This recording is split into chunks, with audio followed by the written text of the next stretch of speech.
Welcome back, Rainmakers, to the Crypto Rain channel. I'm your host, Jay Murph, and today we're going to talk about one of the tokens I have been following for about 9 months, and I have to say it's made me a lot of money.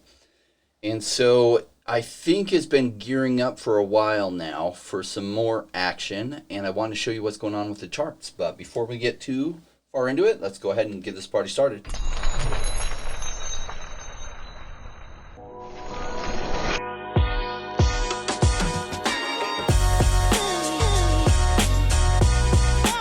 Join me, Rainmakers.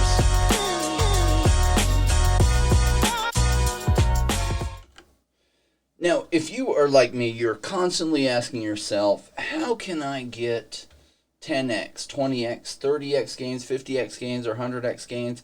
What kind of timeline am I looking at? So a lot of the stuff I look for longer timelines, but I do ask myself, what might get me like 4 or 5x gains in the short term, and will that also possibly be able to help me get 50x or 100x gains in the long term? Now, I don't know if this is a 100x gainer in the long term before this bull market is over because it's had some great gains, but I think it's got some good months ahead of it, and I want to show you why. And so that is SXP, and here we are at Swipe on CoinGecko. And let's go over the details on it if you're unfamiliar with it. So their current market cap is 302 million. Its max supply is 286 million, and currently in circulation there's 87 million. So essentially 1/4 of the total supply is out there in circulation in one form or another. Now they do have a burn mechanism, which I really like, and their tokenomics are pretty decent. So I like that there is the burn mechanism, that they continue to decrease the overall supply, at least until they get down to 100 million total supply. That will eventually, so you'll see for a while that more will be added into circulation, but at some point, if they keep the burn continually going, it'll eventually get down to 100 million. Now, what I really like about it is I've become pretty familiar with the company itself and just what they're trying to achieve, and also some of the personalities behind it. And so I like what they have going on. They're also tied at the hip to Binance, which is smart. I mean, Binance honestly continues to innovate. Who would have guessed 2 years ago that the BNB token would be in the top 3 or 4 of coin market cap? That is an amazing accomplishment because CZ at Binance continues to keep things relevant. And I feel like the leadership over at Swipe continues to make their token relevant. In fact, I did not know that Venus Protocol was built by the same people who built Swipe, or I would have invested in it, because Swipe has made me a ton of money over time.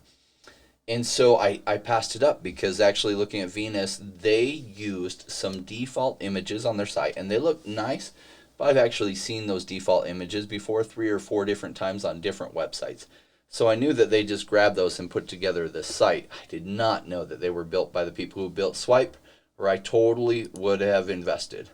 So I missed out on some big gains on Venus Protocol because of that, but I have not missed out on some big gains on Swipe in general. So let me share with you overall in the charts why I'm excited. I'm just going to take some of the prior charting I did on this. First of all, I do have pulled up here, and I don't always have this pulled up, but I try to keep an eye on it. It's the RSI, Relative Strength Index. And the truth is, the farther it goes this way, it gets into oversold territory. And if it goes up high on this, above 80 or even 90%, that means it's in overbought territory, and it's in, you should be worried about a turnaround. So it's been fairly low for a bull market a couple of times here, and it's been building up strength. So what you'll find is in a bull market that things will be above the 50% line pretty frequently, and that if you're looking at something long term and it drops pretty low on that, then you're looking at some pretty good entries. Now, many of us became aware of Swipe back here, and we made some really good returns back in July and August of 2020. And then it peaked around $5 almost, and that has since retraced tremendously. And I did some videos on it back here when it was this cheap. And it totally came up here and then has retraced and bounced around. But look at what kind of formation that we're looking at here. Now, my art skills are subpar. I don't try to pretend otherwise. But what they call this is a cup and handle formation. And what often happens here is sometimes even one more retest, but then it breaks up. So why don't we go ahead and chart this using a fib retracement and see what kind of profits might be possible there. All right, so we're going to go from the bottom of here to there, and let's see what we're looking at. So we don't know that this will hit, whoa. I want to take it off log scale.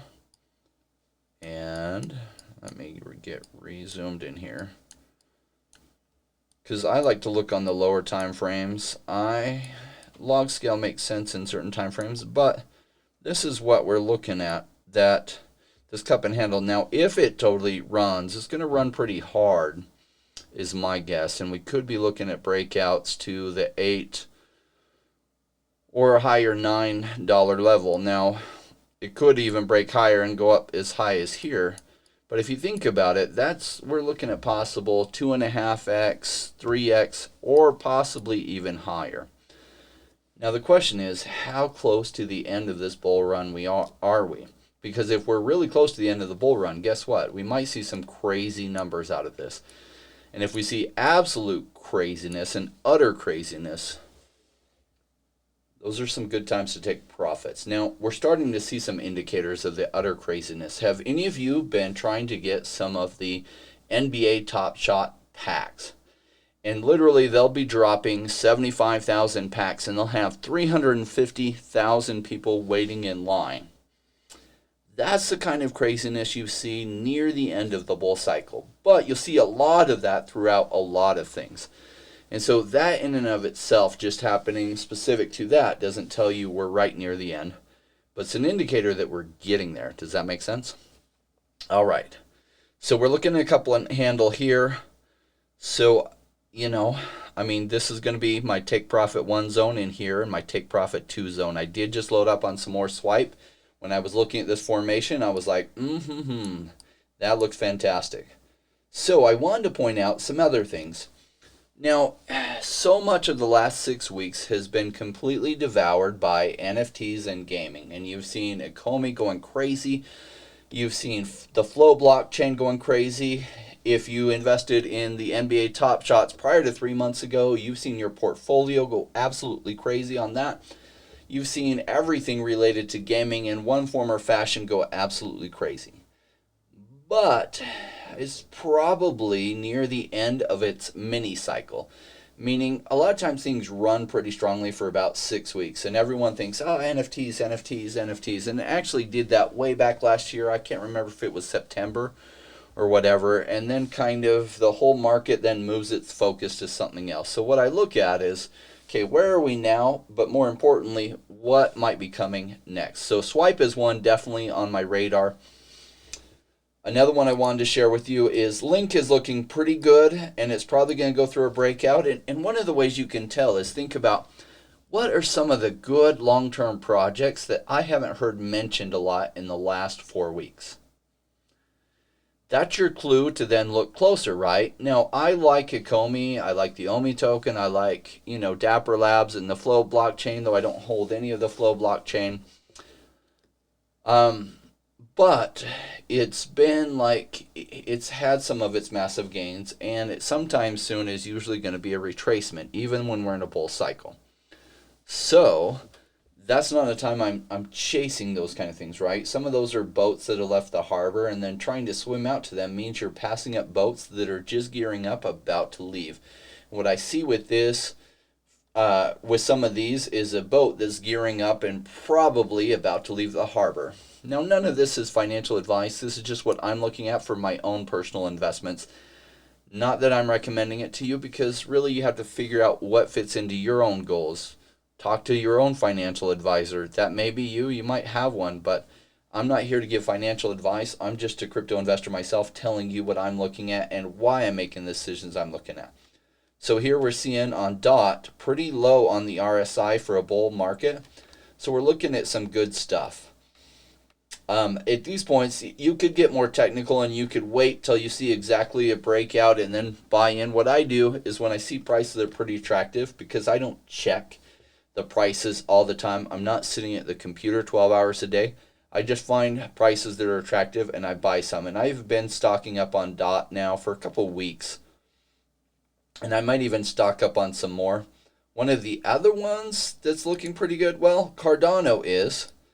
But it might have some more sideways trading to go. Now, here was the announcement. It broke upwards out of this. This was the announcement for Coinbase Pro, which was then followed by the Coinbase announcement. And then you're seeing a little bit of it retracing back, and maybe it breaks out of this triangle again. We'll really see what happens there, right? So this is on a little bit smaller time frame. In fact, it looks like it's breaking down out of that when we look at a smaller time frame. So, you know, it might still have some correction. Now, I did pick up some Cardano right here the day before, and part of what drove that is I've been following Cardano for a while, and I know it hit $1.50, and it was at $1.02, and I thought, yeah, that's a pretty significant retracement for something I believe a lot in for the future, so I'm going to go ahead and pick up some, and I did. Didn't know the Coinbase listing was coming in the short term, but a lot of my stuff is for at least a few weeks hold, if not a few months or even a year hold. Now, a lot of the stuff I'm buying now, I'm not planning to hold for a full year unless there's every indication that the bull market will continue that long. I just am not seeing that it will, and I highly doubt that it will. So a lot of the stuff I'm picking up right now, I was picking up 2 years ago and a year and a half ago Cardano for the long-term hold. When I'm looking at it now, it's like, okay, if I hold this, it'll probably be for like a 6-month timeline, maybe less, maybe more, depending on how it's doing. So I picked up some when it happened to pump the next day, which is great. I didn't sell here because still I was waiting on the timeline, right? So it even could retrace below here, and I wouldn't even be sad because I'm just going to be holding it till it does what it should do in the bull market, which, I mean, let's just look at a bigger time frame. Let's go by a week. Well, maybe not that much, maybe a day. So it already has gone pretty parabolic, and do you see what I mean? Like, so parabolic, it wouldn't even be a surprise to me if it did something like this. Goodness. Yeah, there's a reason why I only did so in art. Because, you know, and then at some point, it looked more like this big parabolic move, or who knows, it might be more like this. So, am I expecting Cardano to run up again? No. And would I be hurt if it came all the way down to 50 cents? Only hurt from the standpoint of, wow, I wish I could have bought even more if I had waited to pick up some additional. And I might sell something that then does pump really well. If my swipe pumps up all the way to $15 and Cardano was at 50 cents, that might be me selling off some swipe to roll into Cardano at that cheap price. All right, so I hope this is helpful overall. We're in the thick of it, and I know it's like drinking from a fire hose. There's so many things coming at you, and like you can't keep track of all of them, so you pick the winners that you like. In fact, pick multiples, because honestly it helps you not get so impatient, because then usually you'll have something running while your other stuff isn't, so you can be excited about this, and it helps you be more patient about these instead of chasing the ones that have already run, and then you're like always chasing the boats that have left the harbor, and you spend so much effort swimming out to them and everything, and maybe you catch a little bit of gains, but you might only be catching them in time for a retracement, and that is devastating in a bull market. So what I do is I try to think about what hasn't pumped in a while, what do I like that not everyone's talking about, and then I look at the charts and say, is this a good entry point for me?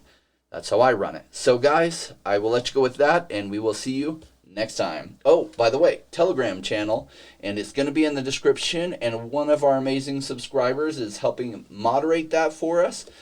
So I know a lot of you have asked for a Telegram channel, and I haven't done it, just I'm buried from day to day, and so I don't want to try to moderate that too. That would just be one additional commitment, and so he has agreed to help out with that, so we will see how that goes. I'm excited about it. He's doing a great job so far. We will see you next time.